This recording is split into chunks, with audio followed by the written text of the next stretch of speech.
Welcome to our channel. Today we how to create a local SEO strategy with BrightLocal, quick tutorial step by step clearly. To create a local SEO strategy with BrightLocal, start by signing into your BrightLocal account.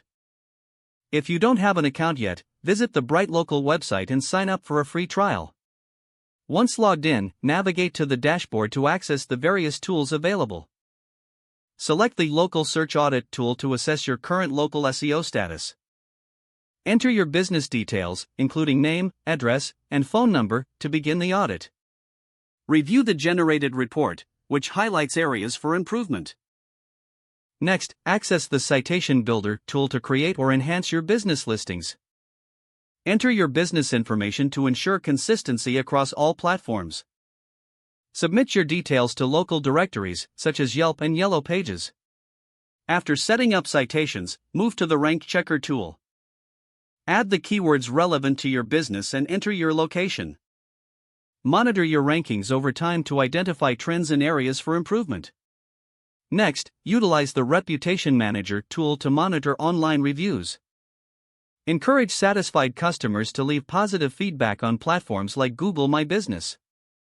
Be sure to respond to all reviews to foster customer relationships and build credibility. Once reviews are managed, use the SEO Reports feature to track your progress. Schedule regular reports to analyze key metrics, like organic traffic and rankings.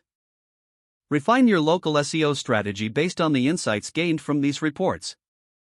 Finally, stay updated with local SEO changes by checking BrightLocal's blog for best practices. Implementing these steps will enhance your local SEO strategy effectively.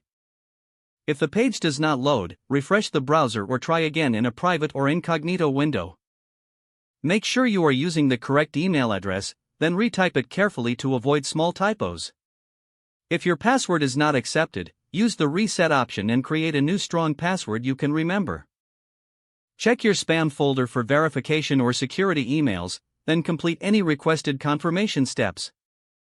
Enable two-factor authentication if available to improve account security and reduce unauthorized access risk. After signing in, review your profile details so your contact information and settings are accurate and current. If you see an error message, note it down and try again after restarting your device and internet connection. Log out when you finish, especially on shared devices, to keep your account and payment information secure. Don't forget to like this video and subscribe to our channel for more step-by-step tech guides.